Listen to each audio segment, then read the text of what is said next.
हम सब ये तो जानते हैं कि जहां भी राष्ट्रगान हमारे देश का बजता है तो हमें उसके रिस्पेक्ट में सीधे खड़े होना होता है। लेकिन क्या आप जानते हैं कि ऐसे ही कुछ नियम तिरंगे के भी हैं? यानी कि जब आप तिरंगा फहरा लें और फहराने के बाद जब आप उसे रखें तो आपको कुछ नियमों का पालन करना होता है। अगर आप इन नियमों के बारे में नहीं जानते तो आज इस वीडियो के जरिए मैं आपको वन बाय वन उन सारी चीजों से अवगत करा दूंगी, ताकि जब भी आप फ्यूचर में कुछ ऐसा देखें या फिर आपसे कोई इस तरह का सवाल पूछे तो आप बिल्कुल भी कंफ्यूज ना हो और साथ ही आप दूसरे को भी सिखा पाए। तो चलिए वन बाय वन उन चीजों को जान लेते हैं, यानी कि तिरंगा फहराना कैसे है और फहराने के बाद उसे रखना कैसे है।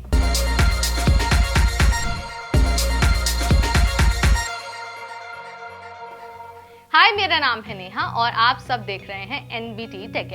आज की वीडियो बेहद खास है क्योंकि आज इस वीडियो में मैं आपको बताऊंगी कि तिरंगे को रखने का और उसे फहराने का नियम क्या है। सो नंबर 1, आपको याद रखना है कि तिरंगा हमेशा सूर्योदय से सूर्यास्त के बीच ही फहराया जा सकता है। नंबर 2, तिरंगे को कभी भी झुकाया नहीं जाता, ना ही जमीन पर रखा जाता है। आदेश के बाद ही जो सरकारी इमारतें हैं वहां पर झंडे को आधा झुकाकर फहराया जा सकता है। नंबर 3, आपको बता देते हैं कि झंडे को कभी भी पानी में डुबोया नहीं जा सकता और झंडे को किसी भी तरह से नुकसान नहीं पहुंचाया जा सकता। अगर झंडे के किसी भाग को जलाने की या फिर आप नुकसान पहुंचाने की या फिर किसी भी तरह से मौखिक या शाब्दिक तौर पर आप इसका अपमान करने का प्रयास करते हैं या फिर गलती से आपसे ऐसा हो जाता है तो याद रखिए आपको 3 साल तक की जेल हो सकती है या फिर आप पर जुर्माना लगाया जा सकता है या फिर हो सकता है कि आपको जुर्माना भी भरना पड़े और आपको 3 साल की जेल भी हो जाए। अब बात करते हैं नंबर 4 पॉइंट, यानी कि तिरंगे के आकार के बारे में। याद रखिए तिरंगे का आकार आयताकार होना चाहिए, यानी कि वो रेक्टेंगुलर होनी चाहिए और इसकी लंबाई और चौड़ाई का जो रेशियो है वो 3:2 का होना चाहिए। अब नेक्स्ट बात करते हैं 5th पॉइंट, यानी कि तिरंगा हमेशा कॉटन, सिल्क या फिर खादी का ही होना चाहिए। नंबर 6, आपको बता देते हैं कि केसरिया रंग को नीचे की तरफ करके तिरंगा फहराना बिल्कुल गलत है।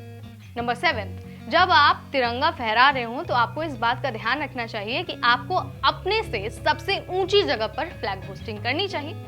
Next we have 8th point, जो कहता है कि तिरंगे का इस्तेमाल किसी भी कार्यक्रम में मेज को ढकने या फिर मंच को सजाने में नहीं किया जा सकता। ये सरासर तिरंगे का अपमान है और आपको इस तरह की प्रैक्टिस से बिल्कुल बचना चाहिए। सो ये सारी तमाम चीजें थी जो आपको ध्यान में रखनी चाहिए जब आप फ्लैग होस्टिंग करते हैं। एक और कॉमन प्रॉब्लम है जो अक्सर हम लोगों के सामने आती है, वो ये कि जब हम स्कूलों में जो छोटे छोटे फ्लैग्स हमें दिए जाते हैं हम उसे फहराकर अक्सर क्या करते हैं, या तो उसे हम फाड़ देते हैं या फिर हम उसे कहीं पर फेंक देते हैं। लेकिन आपको इस बात को अपनी प्रैक्टिस में लाना चाहिए कि जब एक बार आपने स्कूल में किसी फंक्शन में आपको फ्लैग मिला है तो आप उसे किसी अच्छी जगह पर, प्रोग्राम खत्म होने के बाद उसे किसी अच्छी जगह पर, किसी ऊंचे जगह पर रख दें और उसे बिल्कुल भी ना फाड़े और फेंके तो बिल्कुल भी नहीं। ये तिरंगे का सरासर अपमान है और तिरंगे का अपमान मतलब आप देश का अपमान कर रहे हैं।